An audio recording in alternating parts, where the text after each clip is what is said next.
Hello, I'm Luke, and thank you for joining me today from my basement workshop. It's kind of a small space, but I'm really happy to have it. It's mainly used for tool storage, but today we're going to talk about tools, so it's pretty important. If you're going to be a handy-dandy DIY kind of person, obviously tools are going to be an important part of that. Not necessarily the most expensive tools or the most far out there tools. You're going to need drills and saws and some sanders and things like that.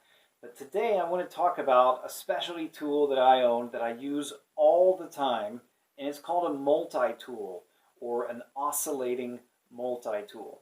The one I have here is from DeWalt. Just about all the tools I buy are from DeWalt because I like the cordless system and I like the 20-volt system. The batteries are all interchangeable. This is DeWalt's version of the multi-tool. First off, it's really lightweight, so ergonomically it feels fantastic. You can reach this thing up above your head, you can hold it out wide, and it's not going to give you much fatigue because it's really lightweight. The heaviest thing on here really is the battery, but as you can see, there are a couple different kinds of batteries. This one's a little bit thinner and much lighter in weight. It doesn't last as long.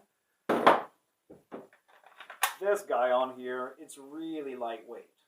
Now, what is a multi-tool? A multi-tool means it has a detachable head that can be exchanged for other things. I'll take this sander head off and show you. This is what it looks like. What's actually happening is when you pull the trigger very slowly, it is oscillating. It's mostly vibrating. It's a very, very small movement, but of course the more you pull the trigger, the harder it does it.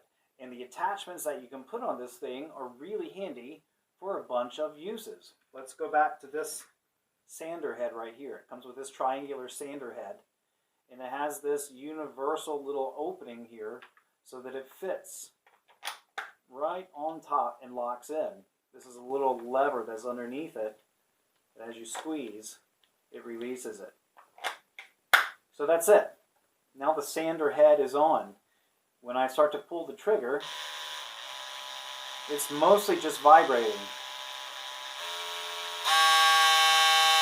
As I pull the trigger down, it has a faster speed.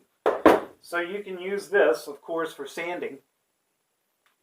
And because it's so lightweight and because it's cordless, you can basically put it anywhere you want.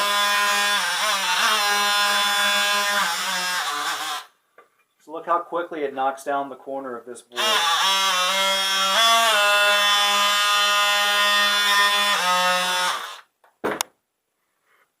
Just like that. So I'm not carrying around a sander that has a cord attached to it that I'm having to dangle everywhere.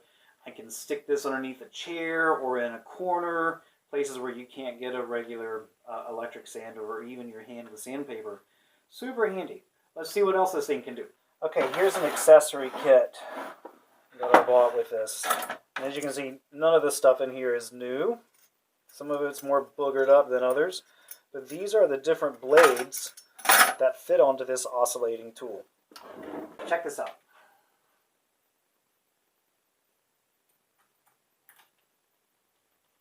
That's it. It's on. This little trigger that's right down here releases the blade. It also means you can put it on in this direction or the opposite direction. And then you basically, using the vibration, look at that, for cutting.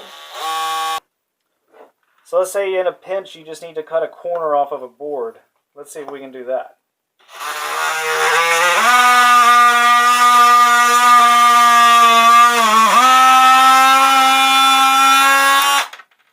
Look at that. Just pops it right off. Here's another cool thing. This is a blade scraper. It also can just pop right on the end. This blade is great for removing caulk. It's also great for taking off paint. Anything that you would need to be able to scrape, the scraper blade is great for. You can just keep it right here with everything else. look at this weird blade. It's a little bit beat up, but it's a half circle and it's got this serrated edge all the way around. Let's pop this guy on here. One of the reasons it's so messy is I used this to cut sheetrock when we were remodeling our basement. And it was an easy way for me to follow a line and make really clean cuts. You can use this on plywood or just about anything, but the entire thing is vibrating. And you can basically get in any position you need and make a really nice clean cut. Just be careful around your fingers with this guy. If you ever have to do plumbing jobs, this can be really handy too. Let's say you have to cut out some pipe under a sink and you've got to get to a back corner where you can't really reach it. You can stick this puppy in, you can attach the blade to whatever position you need it to be. Stick it up underneath that cabinet and go and cut that pipe out. It's much easier than having to do it with a hacksaw, that's for sure. Hey, just a little bit of safety, because you'll inevitably make this mistake. I continue to make this mistake. After you've been cutting with this thing for a while, the blade is going to get hot. And if you need to switch that blade out for something else, either wear a glove or just take a glove and pinch it to get it off. Otherwise, you will burn the tips of your fingers. The second part of safety is to always wear ear protection and eye protection, no matter what. It's just the rule of the house.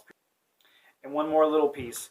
Even though this is barely moving and you can really put your fingers on it, this top here is blades that are moving back and forth, right? So don't put your finger on it. Maybe you have a suggestion of a tool that you think is the best to have for a DIY project. If you want to share that with me, you can do it in the comments section below. I'd love to hear from you. And thank you for subscribing to the channel. Oh, if you haven't done so yet, please subscribe to the channel. Thanks.